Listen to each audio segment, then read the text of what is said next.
બોડેલી લાઈવમાં આપનું સ્વાગત છે।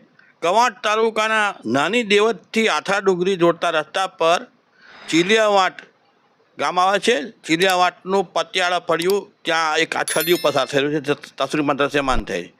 આ રામી નદી પરનું પતિયાળા ગામનું આ છલિયા પર એક મહિલા રતુડીબેન નરજીભાઈ રાઠવા 65 વર્ષની એ અહીં તણાઈ ગયા છે અને તેઓનો મૃતદેહ મળી આવ્યો છે, જેને લીધે આખા વિસ્તારની અંદર આક્રોશ ફેલાયો છે। શું કરાયા છે ગ્રામજનો, શું વાત કરાયા છે તે આપણે સાંભળીએ। રામી ડેમનું પાણી છોડવામાં આવ્યું, એને લીધે આ ઘટના બની છે। અવારનવાર આ રીતે રામી ડેમમાંથી પાણી છોડવાને કારણે આવી ઘટનાઓ બનતી હોવાથી આક્રોશ વ્યાપેલો છે। મરણ જનાર રતુડીબેન થળગામ તેઓની પુત્રીને ત્યાં મહેમાન ગયા હતા। તેઓને પરત જમાઈ મૂકવા પણ આવ્યા હતા, પરંતુ જમાઈ છે તે સામે નદી કિનારે ઊભા અને તેઓ આ સાઈડ પર આવ્યા। તે દરમિયાનમાં આ ઘટના બની ગઈ અને તેઓનું મોત નીપજ્યું છે। આ અંગે ગ્રામજનો શું કર્યા તે આપણે સાંભળીએ।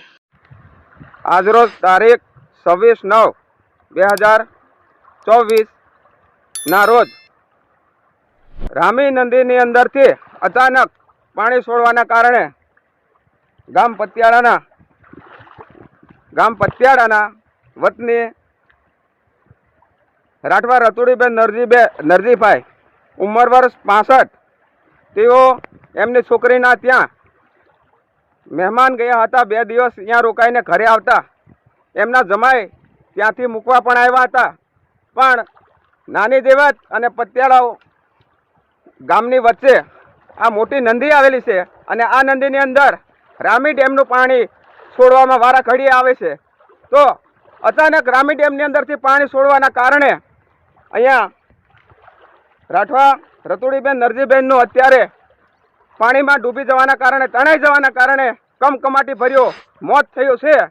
તો આ અમારા ગામના, અમારી પંચાયતના પતિયાળા ગામ, ચીલિયાવાટ, નાની દેવત, મોટી દેવત, આ 5 ગામના અમારા ભાઈઓ અને વિદ્યાર્થીઓને અહીંયા નદીમાં વારા ઘડીએ અને દૂધ ભરનાર વ્યક્તિઓને નદીમાં વારા ઘડીએ સવાર સાંજ ઉતરીને ભણવા જવું હોય કે દૂધ ભરવા જવું હોય તો મેન પ્રશ્ન અમારા ભાઈઓને, બહેનોને અને ભણવાવાળા વિદ્યાર્થીઓને સતાવી રહ્યો છે। તો આજે અમારે એવી ઘટના બની, આ બેનનું અમારે મૃત્યુ થયું છે। તો સરકારશ્રીને વિનંતી, અહીંયા અમારે તાત્કાલિક ધોરણે એક પુલને અમે માંગણી કરી રહ્યા છીએ, કારણ કે અહીંયા અમારે અચાનક રામી ડેમનું પાણી છોડી દેતા હોવાના કારણે આવા ઘટના વારા ઘડીએ નાની મોટી બનતી રહે છે।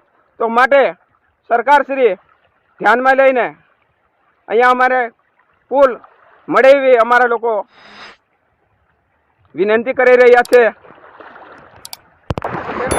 જ્યારે પણ ડેમમાંથી પાણી છોડવામાં આવે અને એલર્ટ અમારા ગામડાને, અમારા આથા ડુંગરી જૂથ ગ્રામ પંચાયતના 5 ગામને એલર્ટ કરવામાં આવે છે અને અમારા ખાલી એલર્ટના સમયે અમારા ગામડાના ભાઈઓને આ તકલીફ વેઠવાનો વારો આવે છે અને પાણી ઉનાળાના જે સમયે પિયત કરવાનો હોય તે સમયે અમને ટીપું પાણી નહીં મળતું, તો અમને પાણી મળે અને અહીંયા પુલ પણ મળે એવી અમારે સર્વે ભાઈઓ અને ગામના આગેવાનો, કરણી પંચાયતના સરપંચ દ્વારા બધા સભ્યો બધાની માંગણી છે। તો આ માંગણીને સ્વીકારશો એવી વિનંતી।